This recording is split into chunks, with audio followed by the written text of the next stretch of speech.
welcome back to another episode of Soulful Wahine. Today's episode is not about blame, but rather about reclaiming our power, especially when it comes to love and emotional availability. And so today, we're going to be talking about some self worth patterns that can keep us stuck in confusion. One thing that I constantly hear, whether it be from friends, family, clients, or just in the world in general, is why do I always attract the ones who aren't ready?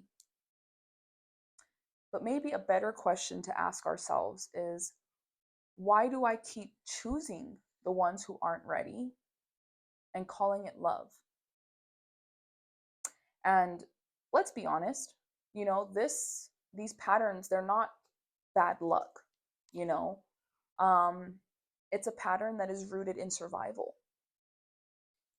If the only version of love that you have ever been given or ever experienced was inconsistent, conditional, or even unavailable at times, of course, that is what you are going to keep finding. And it's not because that you want that, but that's because our nervous system, your nervous system, thinks that that is normal.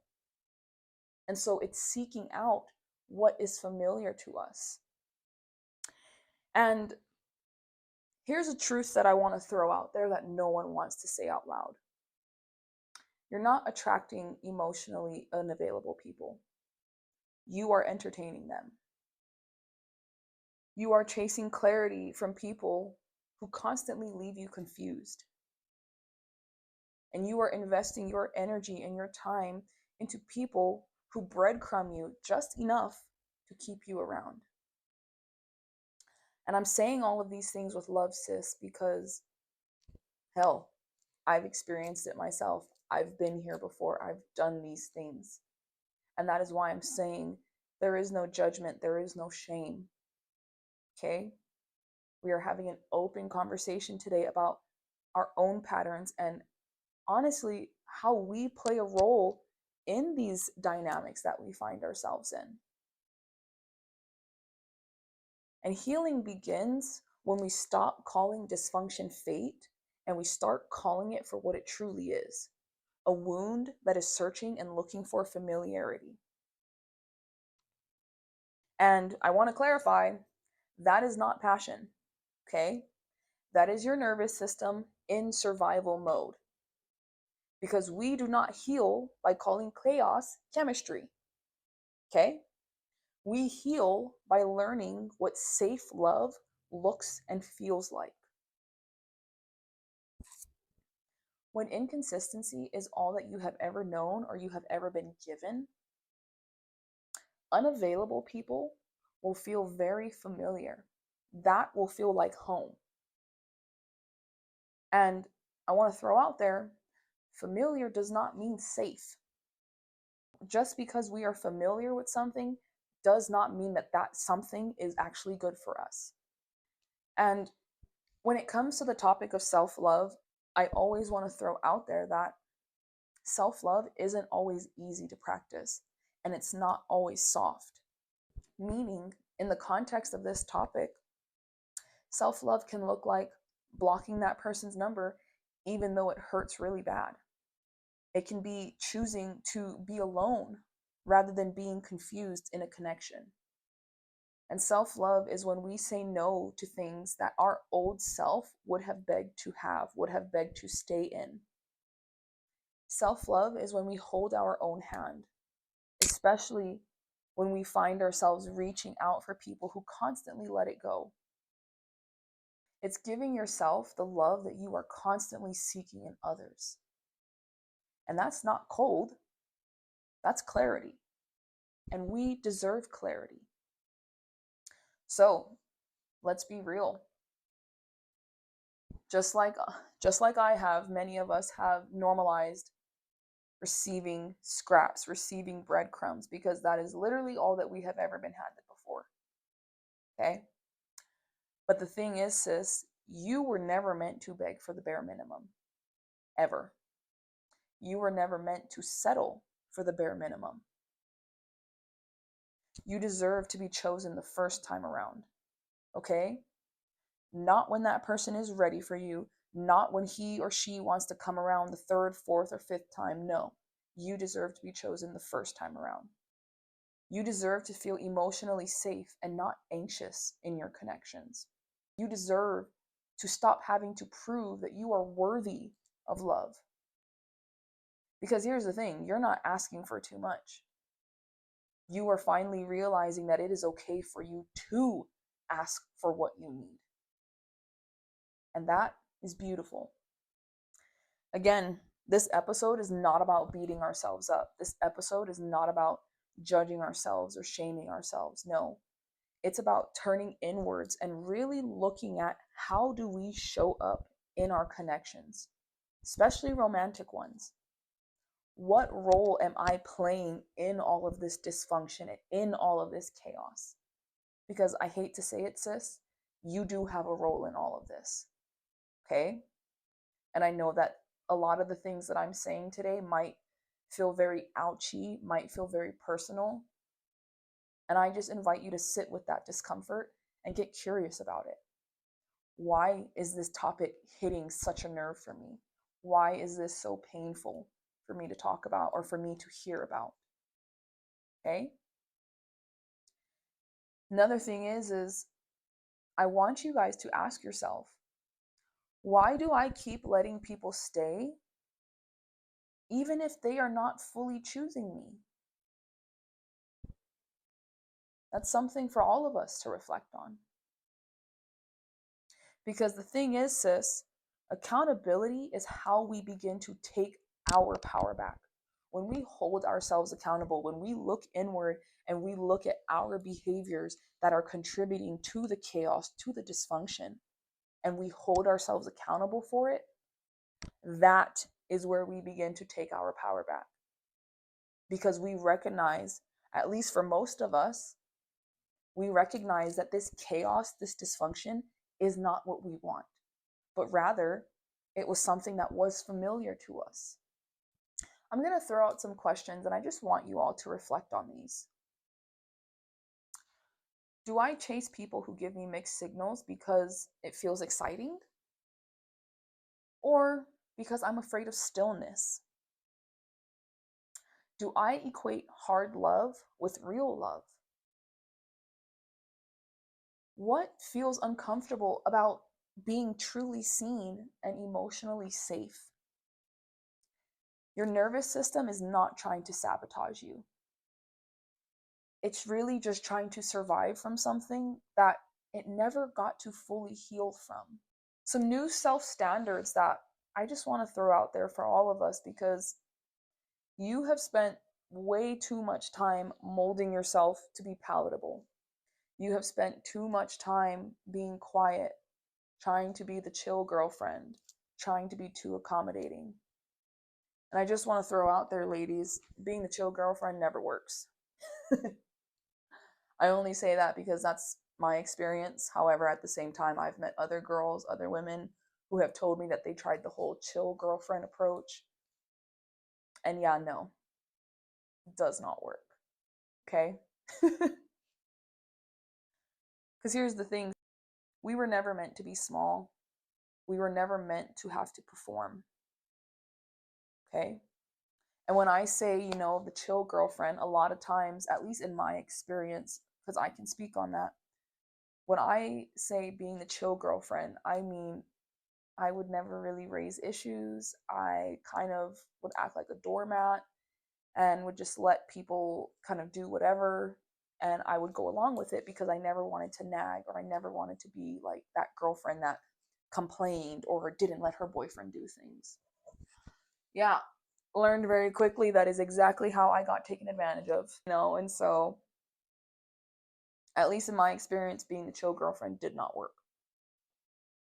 And so this season is about holding new standards for ourselves, because your voice matters, your boundaries are valid, and we are no longer going to be entertaining relationships that require us to abandon ourselves to feel loved. Okay? If you are in a connection right now that you feel like you have to abandon parts of yourself or you have to leave or hide certain parts of yourself from this connection, take a look at that. Okay? Ask yourself, like, why am I doing that? Why do I feel the need to hide this part of myself or these parts of myself from this person in order for me to get or feel love from them? Okay? Again, no judgment, no shame, sis. But it's time we begin to look inward and really look at what role we are playing in our own chaos. I talk fast, guys. My bad. When it comes to emotional availability, it starts with us. Like, it starts within ourselves. Because the thing is before we can expect it from anyone else, we have to ask ourselves, am I even emotionally available for me? Meaning, do I know how to sit with discomfort rather than avoiding it? Do I know how to be honest with myself even when I'm not feeling okay? Do I know how to make decisions that honor my worth and not just honor that fear that I have of being alone? And can I hold space for my own triggers and my own healing? These are all questions that it's very important for us to ask ourselves. Okay? Because what it really boils down to, sis, is the fact that other people learn how to treat us based off of how we treat us. So if we are someone that treats ourselves with love, kindness, and respect, people are going to see that and they're going to learn, oh, that's what she accepts, that's what she tolerates.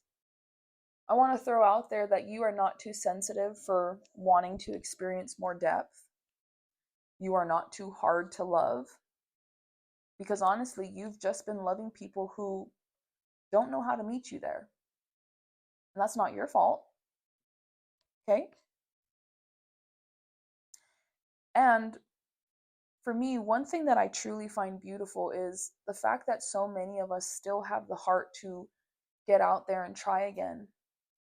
I just want to call it what it is. That's resilience. It's not weakness whatsoever.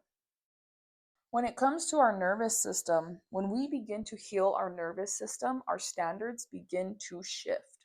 Meaning, we stop calling silence maturity. We stop confusing intensity with intimacy. We stop craving the chase and we begin craving consistency. When it comes to healing, folks, it's not just emotional, it is physiological. And when your body finally feels safe, your heart will stop reaching for the things that was hurting it the most. So, what does emotionally safe love look like? Or what does that feel like? Well, for one thing, you don't have to guess where you stand with this person. You are not apologizing for your needs. Communication is flowing, even when it comes to uncomfortable conversations. Your body feels calm, not triggered, not anxious, not confused, but calm in this connection. And that's the type of love that we deserve. And that love starts from within.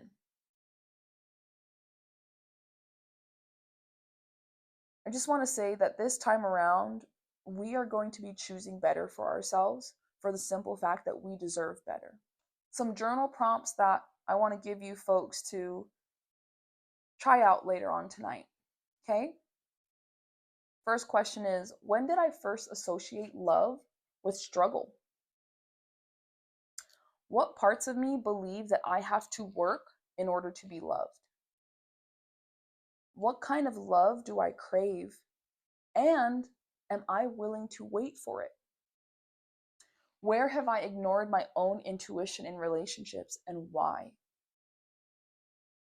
And lastly, what would it look like if I made safety my new standard in relationships? As we're getting towards the end, I just want to leave us with some affirmations as always. I deserve love that feels like peace and not panic. I no longer tolerate confusion as connection. I trust myself to walk away even when I care deeply. I'm building a life where I don't have to question my worth. And lastly, I am available for a love that is real, steady, and rooted. Here's where we begin to shift. When we stop tolerating emotional chaos, we stop attracting people who thrive in it. When we stop making excuses for inconsistency, we start attracting people who match our growth. And this is where healing meets your standards. This is where our stories begin to change. And as we're closing out, sis, I just want to end with this. You do not have to beg for love that is meant for you. Because the love that you are desperately seeking, the love that you are looking for, is out there for you. And you will never have to beg for it. You will never have to prove your worth for it. You do not have to perform to be chosen. You do not have to tolerate emotional confusion to feel connection with others. Because I promise you, there is someone out there who will be very serious about you and who will not leave you feeling confused. Your person, the love that you are looking for, the love that you are seeking, it's out there. It just might take some time for us to find it. And that's okay. If today's episode spoke to you, go ahead, give it a like, comment, subscribe, and please, please, please share it with someone that you feel like this would hit home for. Because these are the kinds of conversations that we need to be having. These are the type of conversations that are going to allow us to look inwards and really begin to reflect on our own patterns and our own role in things. And lastly, please be sure to join me next week. Next week, I'm going to be hopping into the topic of attachment styles, which matches up perfectly with this topic. Okay? We're going to be talking about attachment theory, the different types of attachment styles, and how our childhood has shaped our love life in our adulthood. And until then, sis, mahalo and aloha.